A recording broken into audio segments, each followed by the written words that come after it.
అయ్యగారండి అని చెప్పి వాళ్ళు 500 కాగితం ఇచ్చారు. నా జీవితంలో అంత పెద్ద కానుక చూడడం అదే మొదటిసారి. 500 నోటు జేబులో పెట్టుకున్నాను. 10 నిమిషాలకు ఒకసారి చూసుకుంటున్నాను ఆ నోటు. అమ్మాయి 500 వచ్చినాయి. 500 ఇచ్చాడు దేవుడు, 500 ఇచ్చాడు దేవుడు. మీలాగో సభకి వెళ్ళా, వాక్యం విందామని వెళ్తే కానుకలు పడతారు కదండి, మాట్లాడరండి. కానుకలు పడతారా పట్టరా? పడుతున్నప్పుడు కానుకలు పట్టే సంచి నా దాకా వస్తుంది. నా జేబులో 2 రూపాయల కాగితం ఉంటే 2 రూపాయల కాగితం వేద్దును, లేదు 10 రూపాయలు ఉంటే 10 రూపాయలు లేదు. కానుక వేసేటప్పుడు నా మాట వినండి, 500 ఉంటాయి, 200 ఉంటాయి, 100 ఉంటాయి, 50 కాగితం ఉంటుంది, 10 రూపాయల కాగితం ఉంటుంది. ఇందులో మీరు ఏమి వేస్తారు చెప్పండి? నాకు తెలిసి వచ్చా 10 రూపాయల కాగితం వేస్తారు, అంతే కదా? అంతే, ఎవరైనా అలాగే చేస్తారు. నేను అన్నీ చూసుకుంటున్నా. 500 నోటు తప్ప లేదు.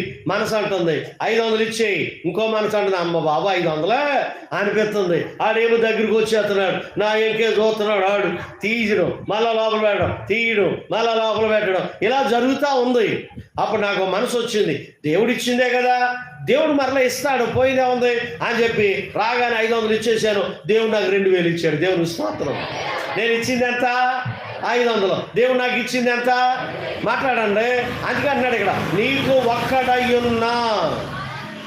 ఒక్కడయ్యున్నా నీ కుమారుణ్ణి నాకు ఇవ్వటానికి నువ్వేం చేయలేదు, వెనుకంజు వేయలేదు.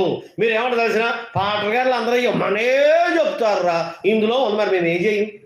డాక్టర్ గారి దగ్గరికి వెళ్ళాక రోగం చెప్తాడా, దాచేస్తాడా? పొద్దున్న చెప్పాను కదా, ఇందులో ఉంది. నీకు ఒక్కడయ్యున్నా నీ కుమారుణ్ణి నాకు ఇవ్వటానికి. ఎందుకు మాట చెప్పు, నాకు మాట చెప్పు. ఏమన్నాడు? నాకు ఇవ్వడానికి నువ్వు వెనుకంజు వేయలేదు కాబట్టి ఇందువలన నువ్వు దేవునికి ఏమవుతున్నావు? భయపడుతున్నావు. నువ్వు దేవునికి భయపడుతున్నావని ఎలా తెలుసు?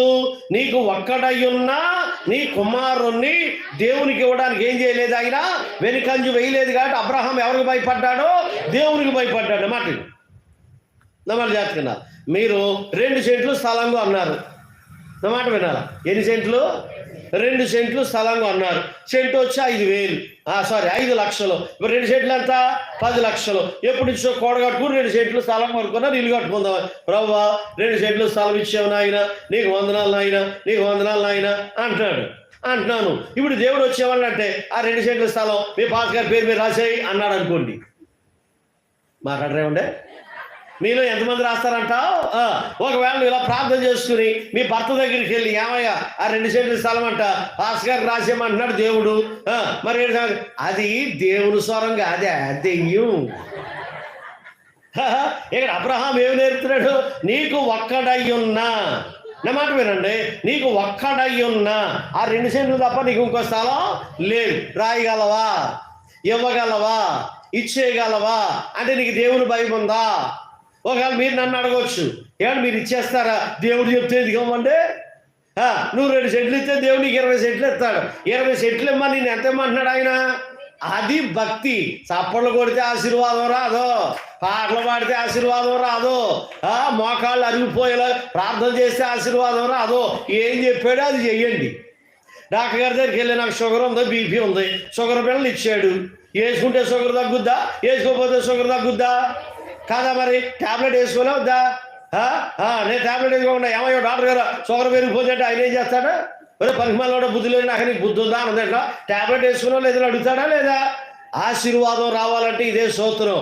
నీకు ఒక్కడయ్యున్న కుమారుణ్ణి నాకు ఇవ్వడానికి ఏం చేయలేదు, నువ్వు వెనుకంజ వేయలేదు. మీరు చెప్పండి. ఇప్పుడు ఒకవేళ ఇలా మాట్లాడుకుందాం సింపుల్గా, ఏదో సైకిల్ కొనుక్కున్నాం, రోజు తుడుతున్నాం, ప్రభువా సైకిల్ ఇచ్చావు, వందనాలు వందనాలు వందనాలు అంటుంటే ఈ లోపల ప్రభు వచ్చి అన్నాడు, ఈ సైకిల్ మీ సంఘ పెద్ద గారికి ఇచ్చే అన్నాడు అనుకోండి, ఇవ్వగలవా? లేక సైకిల్ కొనుక్కుంటే దేవుడు ఇచ్చామంటే ఈ దేవుడా అంట. ఏమన్నా ఇస్సాకుని ఇచ్చింది ఎవరు? మాట్లాడండి. ఎన్నో సంవత్సరాలు ఇచ్చాడు? 100వ సంవత్సరం ఇచ్చాడు. మరలా ఎవరు అడుగుతున్నారు? దేవుడు అడుగుతున్నాడు. దేవుడు ఇచ్చింది దేవుడికి ఇవ్వడానికి బాధ ఏంటట? ఎనీహౌ ఏది ఏమైనా మన యేసయ్య ఎవరో శక్తిమంతుడు. అందరూ చెప్పండి, శక్తిమంతుడు. దేనికి శక్తిమంతుడు? నిలబెట్టడానికి. దేనికి శక్తిమంతుడు?